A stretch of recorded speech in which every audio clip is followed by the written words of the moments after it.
Assalamualaikum warahmatullahi wabarakatuh. Selamat pagi Ibu dan Bapak.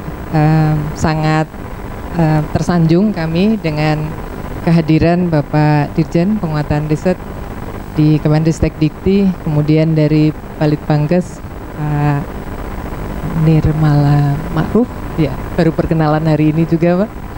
Kemudian Pak Bayudono yang sudah cukup sering berdiskusi dengan kami.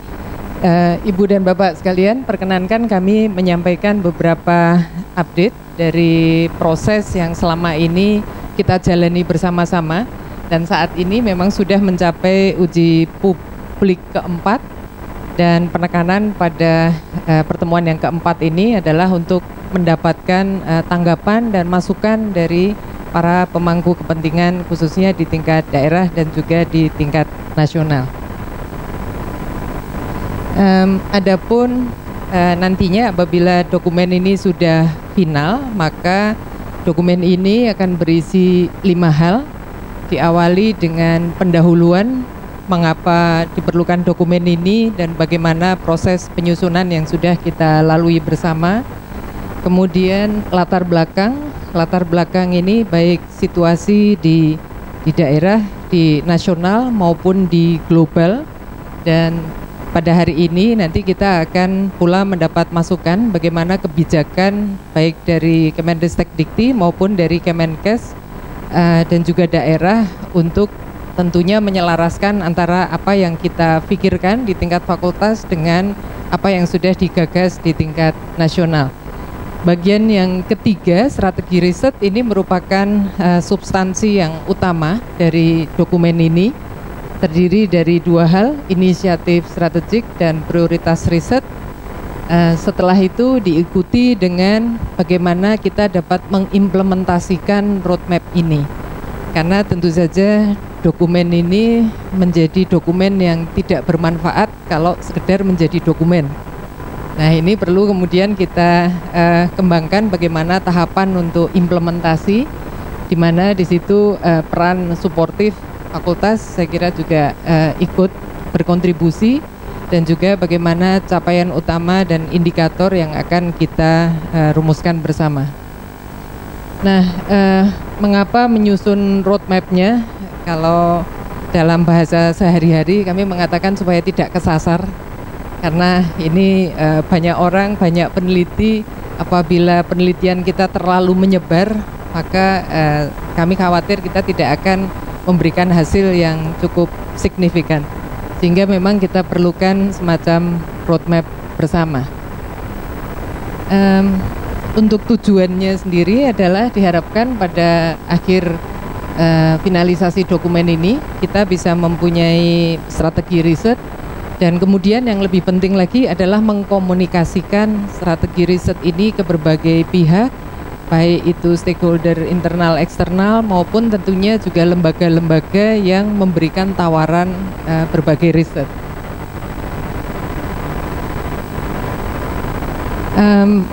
Nah, adapun tahap penyusunannya mungkin tadi secara sekilas sudah kami sampaikan bahwa ini sudah melalui proses konsultasi yang cukup intensif, baik di dalam lingkungan Fakultas Kedokteran, termasuk hadir pula di sini ada dari Senat Komisi 3 maupun pengguna dari riset yang dihasilkan oleh Fakultas Kedokteran. Dan pada hari ini terakhir kita akan mendengarkan bersama-sama masukan dari pemangku kepentingan di tingkat nasional dan juga di DIY. Untuk latar belakangnya Ibu dan Bapak, mungkin di bagian ini kami akan cepat saja menyampaikan. Yang pertama adalah latar belakang di tingkat nasional. Ini kalau kita melihat perkembangan 20 tahun terakhir ya, kita bersyukur bahwa Sugeng Rawuh, Prof. Ratman, ini sudah ada Pak Dimyati ini yang sama-sama dari Fakultas Geografi, monggo.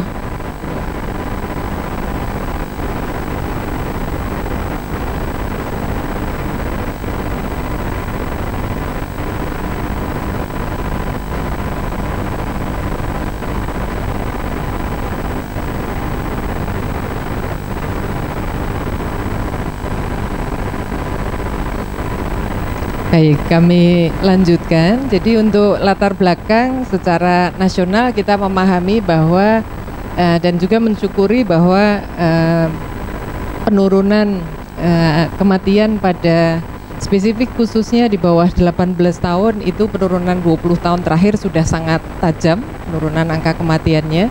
Jadi ini sudah mendorong pula transisi demografi untuk menuju ke kelompok usia yang lebih menua. Dan juga di sini tampak bahwa angka harapan hidup di Indonesia saat ini sudah mencapai untuk bapak-bapak ini 68,3 tahun, untuk ibu-ibunya, untuk perempuan ini masih sekitar 4 tahun lebih lama ya. Jadi mencapai 72,7 tahun, dan kita berbahagia karena di Yogyakarta ini angka harapan hidupnya paling lama. Akan tetapi kalau kita melihat juga di globalnya, wah ternyata dengan rata-rata global kita ini masih angka harapan hidupnya sedikit lebih singkat daripada rata-rata di global. Nah, beberapa perubahan yang terjadi pada kurun 90 sampai 2013 ini kita melihat bahwa persen perubahan sangat menyolok. Ini pada urutan pertama sekarang cerebrovascular disease, dan di sini adalah yang utama stroke, kemudian ischemic heart disease, ini menempati urutan kedua. Urutan ketiga kita masih berjuang ini melawan TB, tuberkulosis, kemudian infeksi pada saluran nafas bawah, kelima diabetes, kecelakaan lalu lintas ini juga menempati 10 terbesar, termasuk juga masih penyakit diare ini tampaknya juga masih cukup tinggi. Kalau kita melihat pada penyebab utama kematiannya, ini juga terjadi pergeseran perubahan yang tadinya tahun 90 ini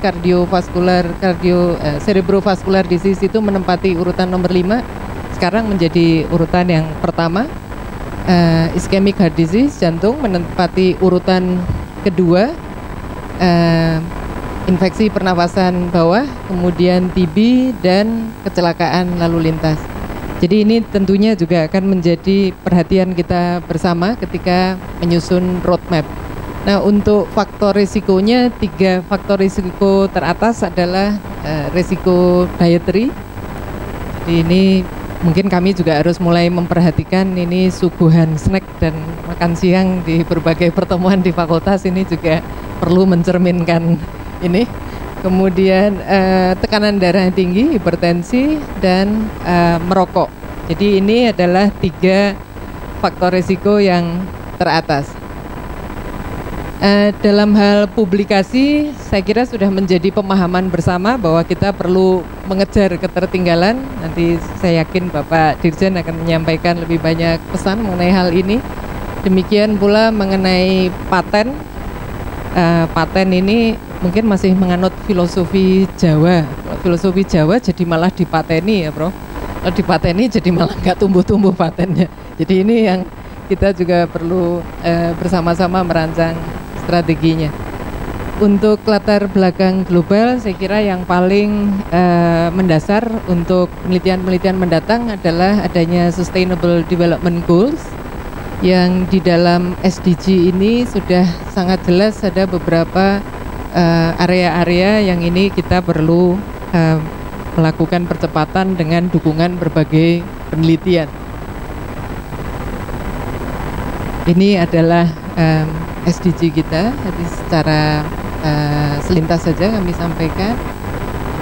Nah, bagaimana halnya mengenai kondisi di Fakultas Kedokteran? Ini kita sudah bersama-sama mencanangkan visinya adalah untuk menjadi fakultas berstandar internasional yang inovatif dan unggul, serta senantiasa mengabdi kepada kepentingan bangsa dan kemanusiaan, dijiwai nilai-nilai budaya bangsa berdasarkan Pancasila.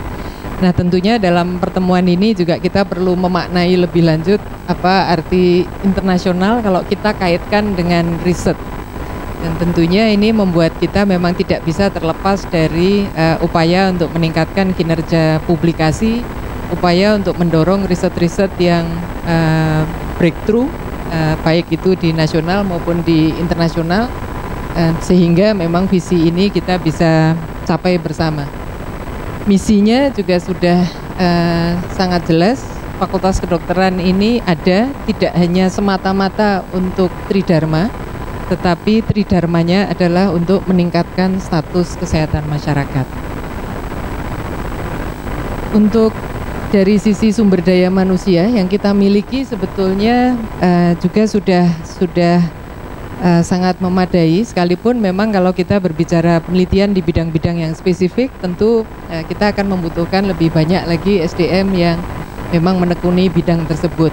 Saat ini ada 683 dosen, dan ini sudah termasuk dosen baik yang di Kemendikbud maupun para dosen pendidik klinis.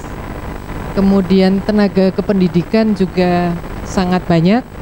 Nah, sehingga di sini mungkin yang menjadi tantangan adalah bagaimana agar tenaga kependidikan ini bisa dikembangkan menjadi manajer-manajer riset. SDM peneliti, nah ini kami sampaikan pada kesempatan ini Bapak Dirjen dan juga dari Balitbangkes, kami ini mempunyai peneliti-peneliti full time yang sangat loyal tanpa status, Pak, bisa dikatakan tanpa status apa-apa kecuali kontrak dengan peneliti utamanya. Tetapi atmosfer yang ada di Fakultas Kedokteran ini saya kira sudah sangat mendorong mereka untuk tetap berkarya bersama-sama dengan para peneliti. Sehingga memang dalam diskusi tadi pagi dengan Bapak Dekan di workshop sebelah di Biobank, memang Bapak Dekan juga menyampaikan bagaimana mengenai karir peneliti yang bekerja di universitas. Jumlah mahasiswa pasca kami juga sebetulnya sudah sangat mendukung pengembangan penelitian lebih lanjut, karena jumlah mahasiswa pasca sudah jauh melebihi jumlah mahasiswa program sarjana. Jadi di tingkat S3 maupun S2 dan PPDS ini sekarang jumlahnya sudah melebihi. Mengenai kinerja riset dan juga publikasi, dari sisi pendanaan untuk riset, alhamdulillah trennya sangat positif, dan peningkatan ini tentunya kita harapkan juga dari tahun ke tahun terus meningkat. Untuk informasi Bapak Ibu bahwa hampir 80% ini dana diperoleh melalui international funding. Jadi artinya kita memang harus mencari dari berbagai sumber dana, baik yang tersedia di Indonesia maupun di luar Indonesia. Nah, hal yang ketiga, dan ini merupakan yang terakhir yang kami sampaikan dalam presentasi ini, adalah mengenai strategi riset. Kami membagi menjadi dua. Yang pertama adalah inisiatif strategik, ini untuk periode 5 tahun, di mana di dalam inisiatif strategik ini memang tidak memandang area yang menjadi fokus riset Ibu dan Bapak. Nah, dalam inisiatif strategik ini sudah ada 5 inisiatif yang kami canangkan. Yang pertama terkait dengan atmosfer riset secara umum, kemudian kualitas proposal dan integritas riset. Ini juga kami sedang membangun perlahan-lahan agar tumbuhnya jumlah riset ini diiringi dengan integritas riset yang baik. Kemudian keterampilan penulisan akademik dosen junior dan produktivitas dosen pasca doktoral. Ini juga menjadi perhatian kami. Beberapa kesempatan untuk bertanya pada universitas di luar, itu banyak yang mengatakan bahwa ketika fakultas itu merekrut dosen baru, ini ternyata masing-masing sudah diberikan semacam small grant untuk kemudian bisa memulai belajar untuk meneliti. Demikian pula untuk pasca doktoral, ini cukup banyak best practice di luar yang kemudian memberikan bridging fund bagi PhD baru agar selama 1-2 tahun ini kemudian bisa take off lagi begitu. Karena ini kalau tidak disiapkan maka mungkin akan membutuhkan jauh lebih banyak waktu bagi mereka untuk sampai dengan produktif. Kemudian fungsi manajemen riset ini juga area yang kami sangat concern.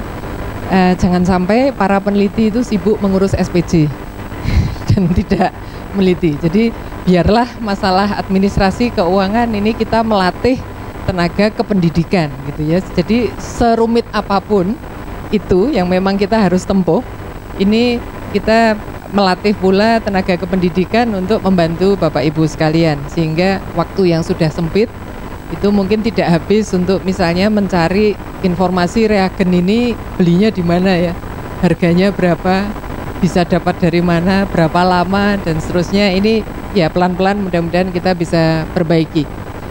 Nah, nomor 1 sampai nomor 4 harapannya nantinya akan berujung pada jumlah publikasi internasional yang semakin meningkat. Nah, ini mengenai inisiatif strategik. Nah, sekarang kami akan menyampaikan mengenai prioritas riset di FK. Nah, prioritas ini kami kembangkan sebetulnya bisa dikatakan tidak terlalu bertujuan untuk mana yang include kemudian mana yang di-exclude dari prioritas riset, karena pada tahapan ini kami lebih untuk melihat mapping sebetulnya kekuatan riset kita ada di mana, dan juga ke depan hal-hal apa yang ingin kita jadikan sebagai kekuatan. Nah, kami menggunakan pola demikian. Jadi ada 2 fokus besar yang ini juga sudah dibahas dalam pertemuan sebelumnya, yaitu kami namai dengan fokus pertama adalah kebugaran, penuaan, dan gaya hidup sehat.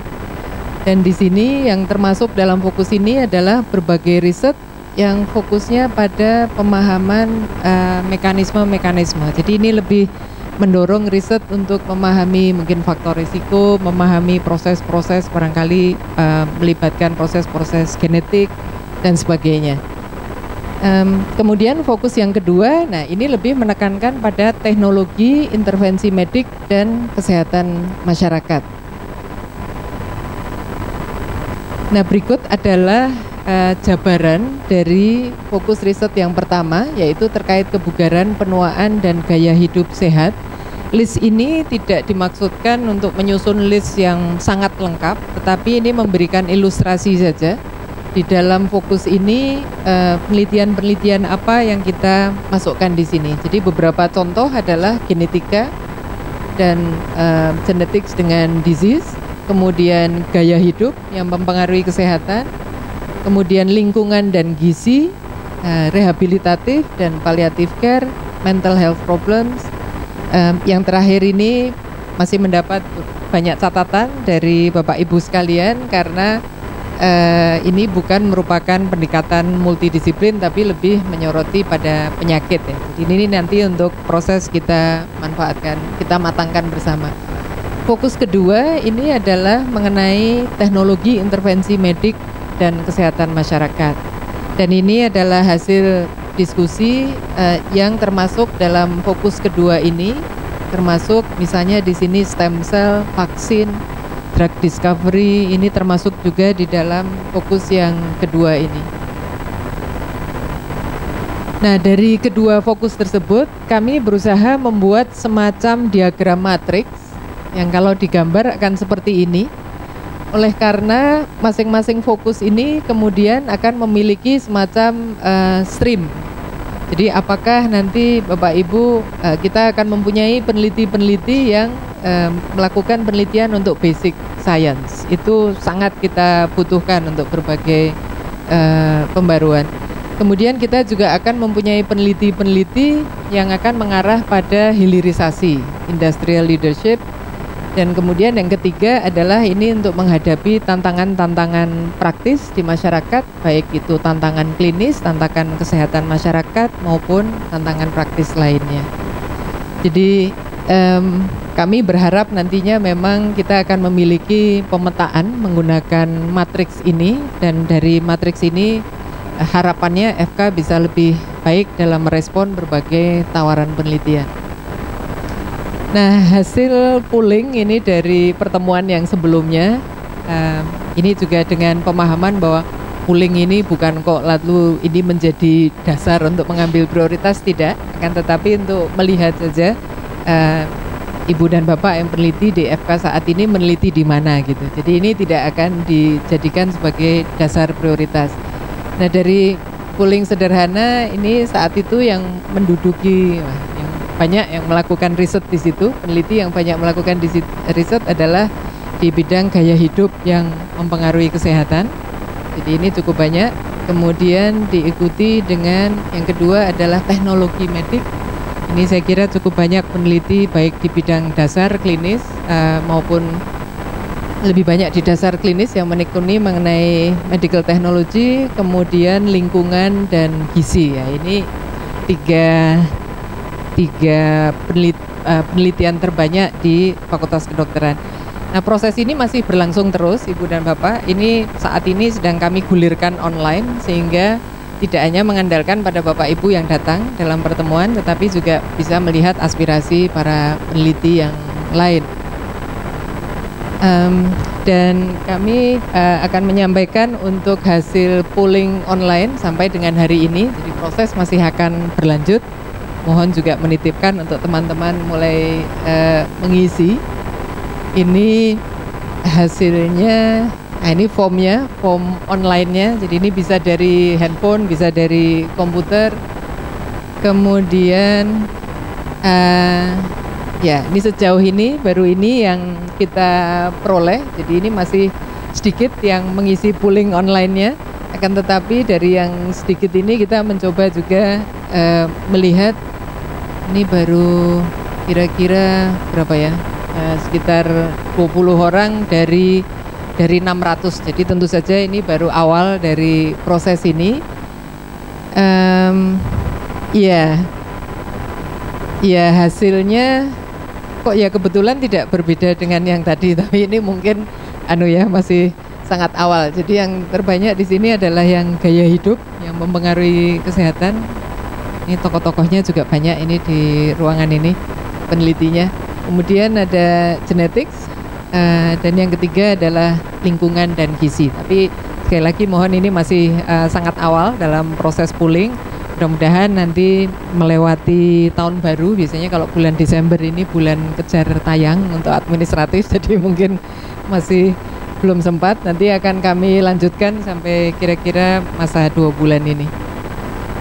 Jadi demikian Ibu dan Bapak yang bisa kami sampaikan mengenai perkembangan roadmap riset di Fakultas Kedokteran UGM. Dan pada kesempatan ini sebelum nanti disampaikan berbagai masukan dari para pembahas, mungkin kami sekaligus memohon arahan dari Prof. Radman yang sudah hadir pada kesempatan hari ini. Kami persilakan, Prof.